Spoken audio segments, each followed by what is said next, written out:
Think for a second about how, well, effortlessly that package you ordered online just appears at your door. It's almost an expectation now, isn't it? Kind of amazing. But what's the unseen machinery? The stuff making this happen so reliably and, well, at such a huge scale. Yeah, you're talking about sortation systems, basically. They're crucial.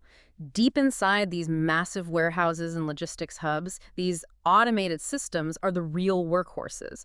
They're intelligently identifying, categorizing, routing countless parcels, getting them to the right place. They're absolutely key to the speed and efficiency we now just, well, take for granted. Okay, right. So let's unpack this a bit. Yeah. For this deep dive, we've pulled together some really interesting market analysis and projections.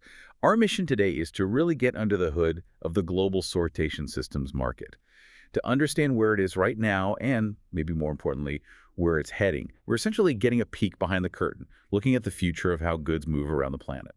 Exactly. And the data, well, it shows a pretty powerful growth path. In 2025, the global market for these systems is projected to be around USD 5,240 million. But what's really significant is the expected expansion. By 2033, that market is forecast to hit USD 869.5 million, which translates to a compound annual growth rate, a CAGR, of 6.8%. Whoa. Yeah, that kind of sustained growth, it signals a real fundamental shift in how industries are handling logistics. That is a substantial leap. Yeah. 6.8% CAGR. Okay, so what are the big engines then? What's driving this kind of expansion, the core forces fueling all this demand? Well, the most significant factor, probably no surprise, is the continued, just explosive growth of e-commerce. Online retail, just think about this. In Q3 2024, in the U.S. alone, e-commerce sales jumped 7.4% compared to the year before. And online purchases now make up, 16.2% of all retail sales? That's considerable. And it's not just about more people buying online. It fundamentally changes the whole logistics picture. Absolutely. You can just picture it, right? The sheer volume of individual orders, all needing to be picked, packed, sent to the right place, often with really tight deadlines. And then, like you touched on, there's the whole returns thing, reverse logistics. Yeah. That adds another layer, doesn't it? Yeah. Maybe quickly, for those listening, what exactly is reverse logistics here? That's a good point, yeah. Reverse logistics is essentially managing goods flowing backward. So customer returns, mostly. These items also need efficient sorting to figure out, can we resell it, repair it, or does it need disposal? And the growing volume of online returns just puts even more pressure on these sortation systems. But beyond just e-commerce, we're also seeing really solid growth in the broader logistics and warehousing sector itself. In China, for example, logistics industry revenue grew by 3.9% in 2023, and investment in logistics infrastructure jumped over 10%. Wow. Yeah, and this reflects a global trend, more trade needing more sophisticated handling. Okay, here's where it gets really interesting for me. Because it's not just more goods, it's also the need for speed and accuracy, right? I'm guessing automation is playing a huge role here, driving this growth. Precisely. Automation in logistics and warehousing, it's driven by a few key things. Automated sortation systems, they massively cut down on errors compared to manual sorting. Obvious benefit there. They dramatically improve the speed, how fast goods get processed, and they help businesses deal with rising labor costs, too. That's a big factor. Makes sense. It's all about getting more efficient, more accurate, while handling these ever-increasing volumes. And we're also seeing steady growth in, let's say, more traditional retail and the fast-moving consumer goods sectors, too. They also need these systems. So the need is definitely there, and it's getting more intense. Now let's zoom out a bit. Take a global view. Where's the most activity? Where's the big investment happening? Right now, North America actually holds the biggest slice of the pie, over 40% in 2025. That translates to about USD 1938.80 million. Okay.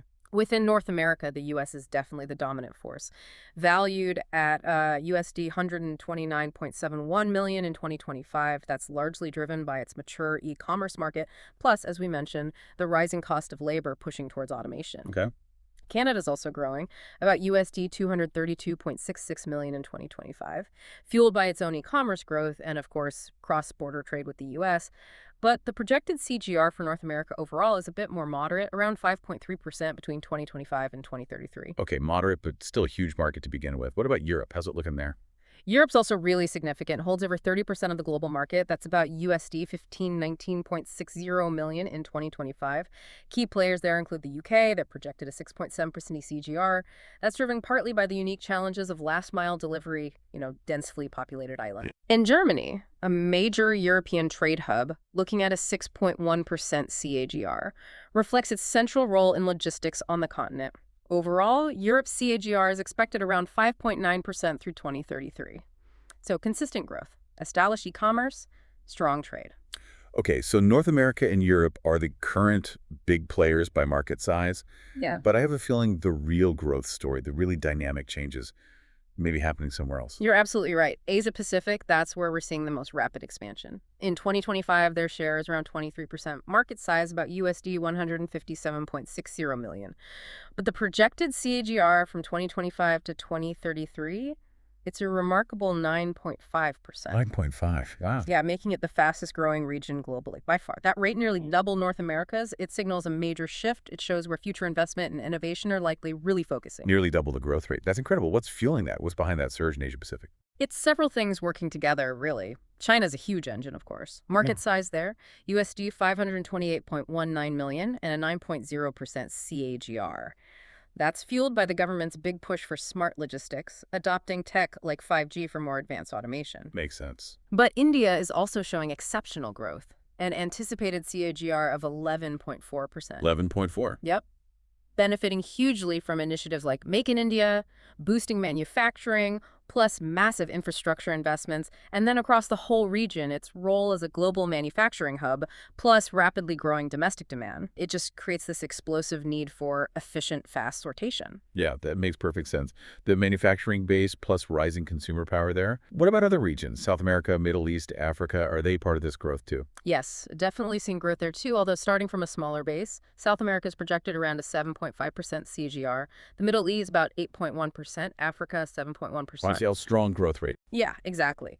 Their market shares in 2025 are smaller, over 5%, around 2%, around 1%, respectively. But there are specific drivers in key countries, like Brazil. Strong manufacturing needs efficient logistics. Qatar is building loads of infrastructure, boosting investment in automation. And Nigeria, with its expanding fintech and e-commerce, needs more sophisticated logistics and sorting, too. So it really is a global thing, just happening at different speeds, different reasons, and different places. Now let's dig into the tech itself. What are the main types of sortation systems we're actually talking about? Any key differences? Sure.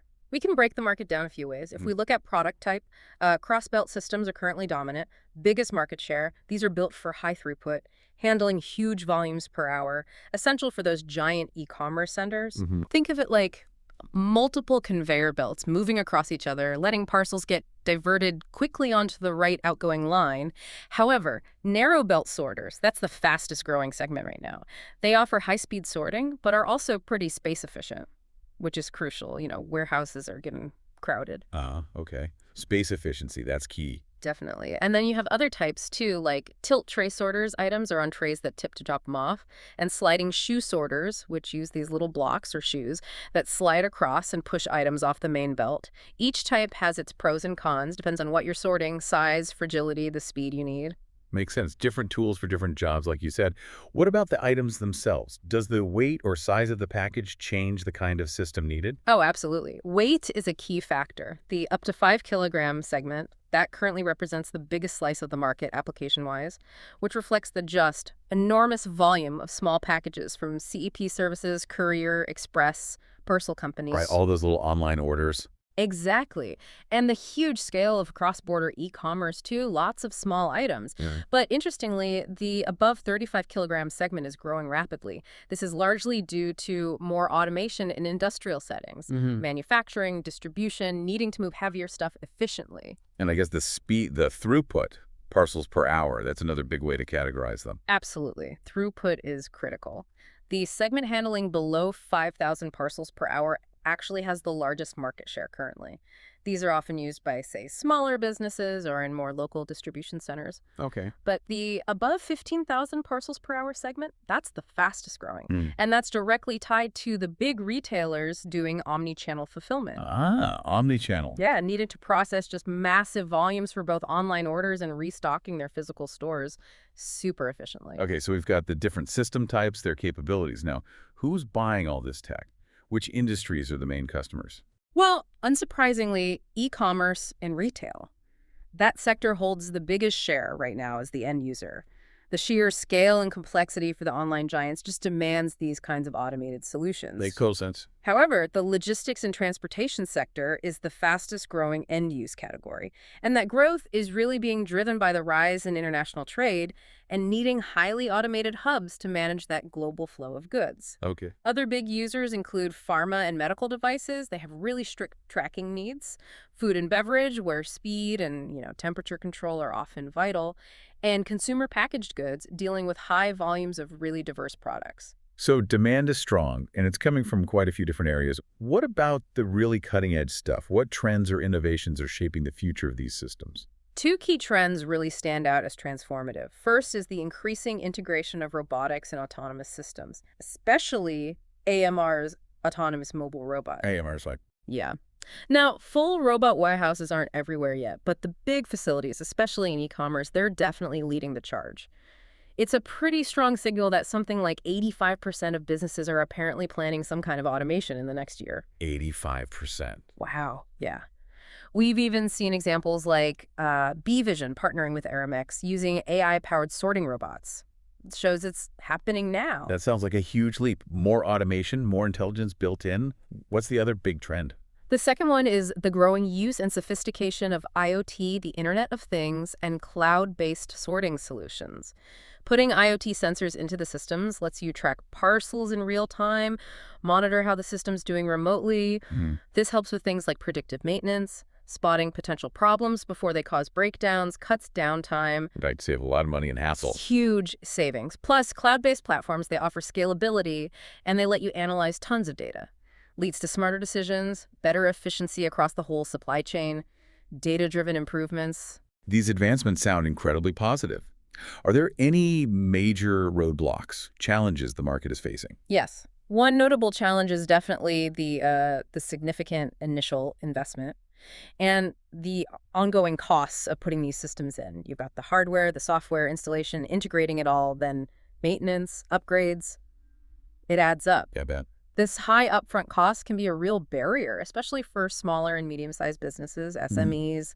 They might just not have the capital. Right. And just the complexity of getting these new systems to work smoothly with everything else they already have, that can be tricky too. That makes sense. It's a big commitment, financially and operationally. Yeah. So who are the main players then in this competitive landscape? Who's leading the charge with innovation? Well, it's a pretty competitive market, as you'd expect. A number of big established companies and some innovators investing heavily in those trends we talked about: robotics, AI, IoT, some of the leading global names. You've got Beamer Group, Interroll, Vanderland, Daifuku, Kion Group, Bastion Solutions, Kerber AG. Okay, quite a list. Yeah. Okura Yusoki, Dematic, Honeywell, Murata Machinery, SSI Schaefer, TGW Logistics Group, Equinox. It's a busy space. And you see partnerships forming too, like Pitney Bowes working with Ambi Robotics to bring robots into parcel sorting. That shows how established players are teaming up with newer robotic specialists to push things forward. It really sounds like a dynamic, evolving market. Lots of exciting stuff happening. So let's try and pull it all together now. What are the absolute key takeaways from our deep dive today? I think the key things are pretty clear. We're seeing significant sustained growth globally for sortation systems. It's primarily fueled by, well, the relentless demands of e-commerce and the overall expansion of the logistics sector. And notably, Asia-Pacific is set to grow the fastest, which really highlights its importance in global manufacturing and its own booming consumer markets. And these systems, these sortation systems, they're just absolutely essential, aren't they, for meeting our expectations of speed and efficiency today? I mean, without this tech humming away behind the scenes, the seamless flow of goods we kind of rely on, it just wouldn't happen. Precisely. And the ongoing progress in automation, especially robotics, AI, IoT, It's constantly boosting what these systems can do, making them even more efficient. We're going to see even more sophisticated solutions coming down the line. This has been genuinely insightful, a really good look into a critical but maybe often overlooked part of our modern world. So here's a final thought for you, the listener, to maybe chew on. As we see this automation wave rising in logistics and warehousing, just take a moment to think about the wider impact, especially on the future of work. What new jobs might pop up for people as these really smart machines take over more of the physical sorting? And how will that relationship between humans and these automated systems, how will that continue to evolve? It's definitely a fascinating area to think about. Indeed, it is. And we definitely encourage you to explore the trends in the companies we've discussed further if you're interested. There's a lot more information out there for anyone wanting to dig deeper into this really dynamic field.